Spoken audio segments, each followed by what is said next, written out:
స్ట్రైట్‌గా పాయింట్‌కొద్దాం. నిన్న ఒక కామెంట్ వచ్చింది. కోర్ జాబ్స్ అన్నీ ముందుగానే ఫిక్స్ అయ్యి ఉంటాయి. వీటన్నిటిని అమ్ముకొని ఉంటారు. సో, ఇప్పుడు అప్లై చేసి టైం వేస్ట్ అని ఒక కామెంట్ వచ్చింది. అది చూసి కొంతమంది టెలిగ్రామ్‌లో మెసేజ్ చేశారు. బ్రో రేపే లాస్ట్ డేటు అప్లై చేయాలా వద్దా? నిజంగానే ఈ జాబ్స్‌ని ఆల్రెడీ అమ్మేసి ఉంటారా అని. ఈ వీడియో ఓపెన్ చేసిన చాలా మందికి కూడా ఇదే డౌట్ ఉంటది.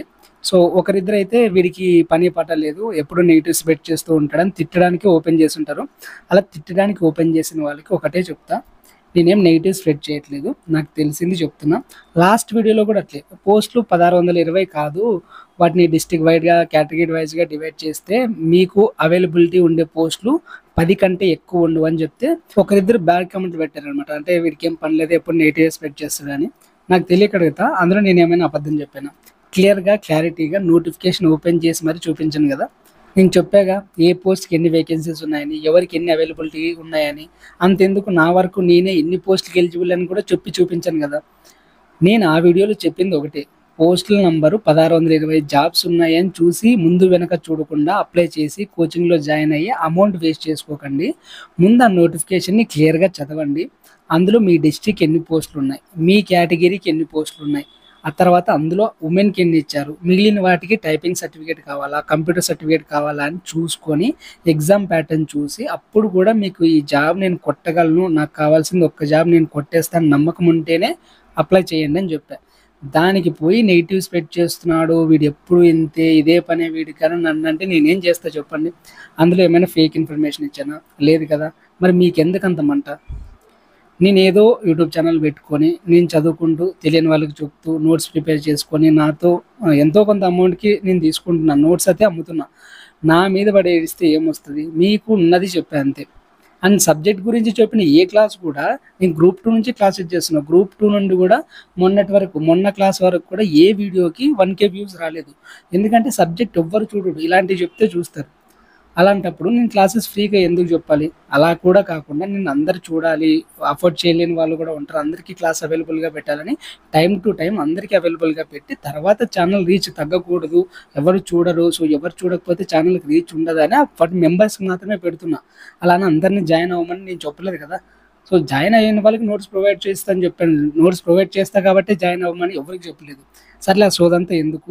ఇప్పుడు ఈ పోస్టులు అమ్ముకుంటారా లేదా అంటే నో వే. అస్సలు అమ్మే ఛాన్సే లేదండి. ఈ పోస్ట్‌లని ఎవ్వరు అమ్ముకోరు, ఎవరు కొనలేరు. ఎందుకంటే మీకు లాస్ట్ వీడియోలోనే చెప్పా. ఉన్న పోస్ట్‌లకి ఏ డిస్ట్రిక్ట్‌కి, ఏ కేటగిరీకి ఎన్ని పోస్టులున్నాయో, అందులో ఉమెన్‌కి ఎన్నున్నాయో అని క్లియర్‌గా మెన్షన్ చేశాడు కదా! సో, ఆ పోస్ట్‌లకి ఆ సంబంధించిన కట్ ఆఫ్ కూడా అలానే ఇస్తాడు. ఏ కేటగిరీకి ఎంత కట్ ఆఫ్ అని, స్కోర్ కూడా డైరెక్ట్‌గా బయటికి చెప్పేస్తాడు. మన గ్రూప్ 2లో లాగా కట్ ఆఫ్‌లు దాచిపెట్టి డైరెక్ట్‌గా హాల్ టికెట్ లిస్ట్ వదలరనమాట. సో, మన స్కోర్‌తో పాటు కేటగిరీ నేము, ఫాదర్ నేము, నీ నేము డీటెయిల్‌గా ఎవరికి ఎన్ని మార్క్స్ వచ్చాయి, ఏ జాబ్ ఎవరికొచ్చిందని ఒక పీడీఎఫ్ వస్తది. సో, నేను స్ట్రాంగ్‌గా చెప్తున్నా. ఈ లిస్టులు కూడా ఒక లిస్ట్ కాదండి. ఒక లిస్టు, రెండో లిస్టు, మూడో లిస్ట్ కూడా వస్తది. సో, 3 లిస్టులు తీస్తారనమాట.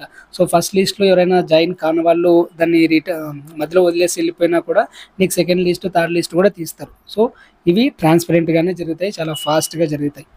సో, మీలో ఎవరికైనా లేదు ఇవన్నీ అబద్ధం చెప్తున్నావు నువ్వు, ఈ పోస్ట్‌లన్నీ అమ్ముకున్నారు, మా చుట్టుపక్కల అమ్మారు, ఎవడో కొనుక్కున్నాడు అంటే టెలిగ్రామ్‌లో నాకు మెసేజ్ చేయండి.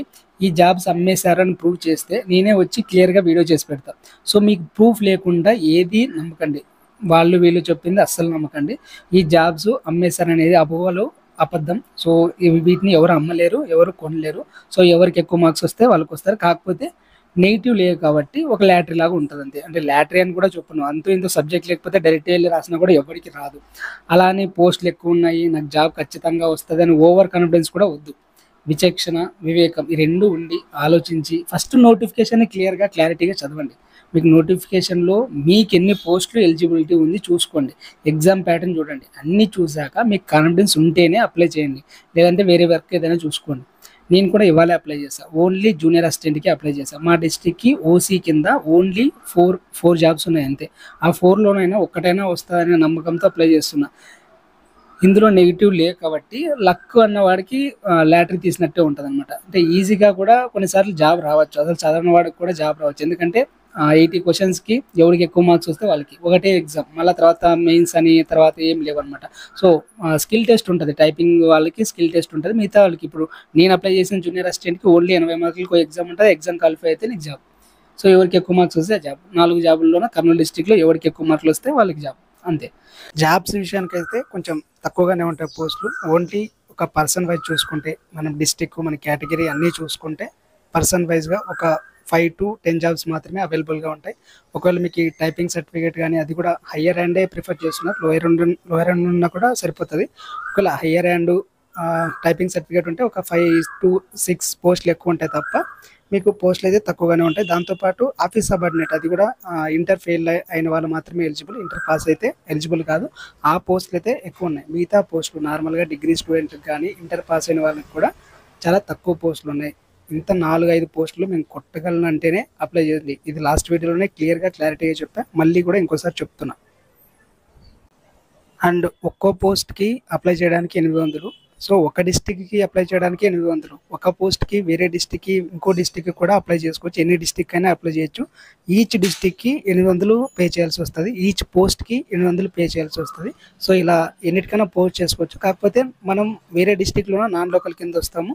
సో మనకి రిజర్వేషన్ వర్తించదు అనమాట. సో నాన్ లోకల్గానే మనం ఓపెన్ కేటగిరీలో ఉన్న జాబ్స్ని కొట్టుకోగలగాలి. మన లోకల్ డిస్టిక్లో ఉండే జాబ్స్ అయితే మనం రిజర్వేషన్ అప్లై అవుతుంది అనమాట. సో దీన్ని బేస్ చేసుకొని మీకు ఎన్ని పోస్టులు ఉన్నాయి, వాటిలో మీరు కొట్టగలనా లేదనే ఉద్దేశాన్ని గుర్తులో పెట్టుకొని మీకు కొట్టగలనే నమ్మకం ఉంటేనే అప్లై చేసుకోండి. సో నా వరకు అయితే ఇది.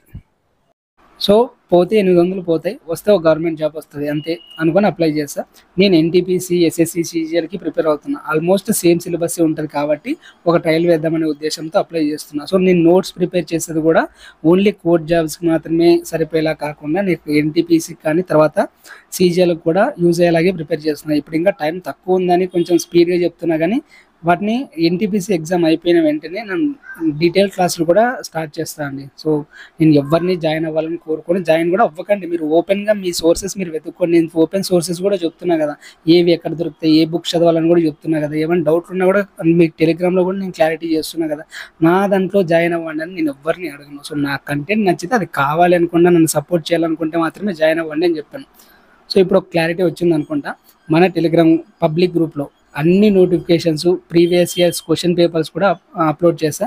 సో ఫస్ట్ నోటిఫికేషన్ని క్లారిటీగా చదివి మీకు జాబ్ కొట్టగలననే నమ్మకం ఉంటే అప్లై చేయండి, లేదంటే మీ ఇష్టం. ఇదే చెప్పాలనుకున్నా, ఎవరిని డిమోటివేట్ చేసే ఉద్దేశం లేదు. ఈ జాబులను ఎవడో అమ్ముకోడు, ఎవడో కొండు. సో చెప్పాల్సింది చెప్పా. అయినా కూడా మీకు తప్పుగా అనిపిస్తే నేనేం చేయలేను. ఇంతవరకు చూసినందుకు thank you so much. And ఈ జాబ్స్కి సంబంధించిన పీడిఎఫ్ నోట్స్ కానీ, క్లాసెస్ కానీ, ఫ్యూచర్లో ఎన్టీపీసీ, ఎస్ఎస్సికి సంబంధించిన సబ్జెక్ట్స్ కానీ కావాలనుకున్నా, నన్ను సపోర్ట్ చేయాలనిపించిన మన ఛానల్లో జాయిన్ అవ్వచ్చు. జాయిన్ అవ్వకపోయినా నో ప్రాబ్లం. ఎందుకంటే నేను ఛానల్ స్టార్ట్ చేసినప్పుడు ఒక్కనే ఉన్నా, ఇప్పుడు కూడా ఒక్కడే చదువుకోగలను. సో నాకు ఆ కాన్ఫిడెన్స్ ఉంది. ఓకేనా? Thank you for watching. Tata. And కొంతమందికి మెంబర్షిప్ ఎలాగ తీసుకోవాలో తెలియదు అంటున్నారు, వాళ్ళ కోసం చెప్తున్నా. మామూలుగా ఇప్పుడు మీరు ఛానల్ ఓపెన్ చేస్తే మీకు సబ్స్క్రైబ్ బటన్ ఉంటుంది కదా, సబ్స్క్రైబ్ బటన్ పక్కనే జాయిన్ బటన్ ఉంటుందండి. సో జాయిన్ బటన్ క్లిక్ చేస్తే మీకు అక్కడ 2 ఆప్షన్స్ ఉంటాయి, 89 అని 189 అని. సో మీ ఇష్టం ఏదైనా తీసుకోవచ్చు. సో 89 తీసుకోవచ్చు, 189 తీసుకోవచ్చు. సో ఏదో ఒకటి క్లిక్ చేస్తే దాంట్లో పేమెంట్ అడుగుతుంది. సో ఫోన్పే, పేటిఎం లేదంటే కార్డ్స్ ద్వారా కూడా మీరు ఏటీఎం కార్డ్, డెబిట్ కార్డ్స్ ద్వారా కూడా పే చేయొచ్చు. సో పే చేస్తే మీకు మెంబర్షిప్ యాక్టివేట్ అవుతుంది. సో మెంబర్షిప్లో ఉండే వీడియోస్ అన్ని మీరు చూసుకోవచ్చు అనమాట. దాంతోపాటు ఆ మెంబర్షిప్ ట్యాబ్లోనే మనకి టెలిగ్రామ్ లింక్ ప్రొవైడ్ చేస్తాను, దాంట్లో టెలిగ్రామ్లో కూడా జాయిన్ అవ్వచ్చు అనమాట. సో తీసుకోవాలనుకున్న వాళ్ళు ఇలా తీసుకోండి. ఓకేనా? Thank you.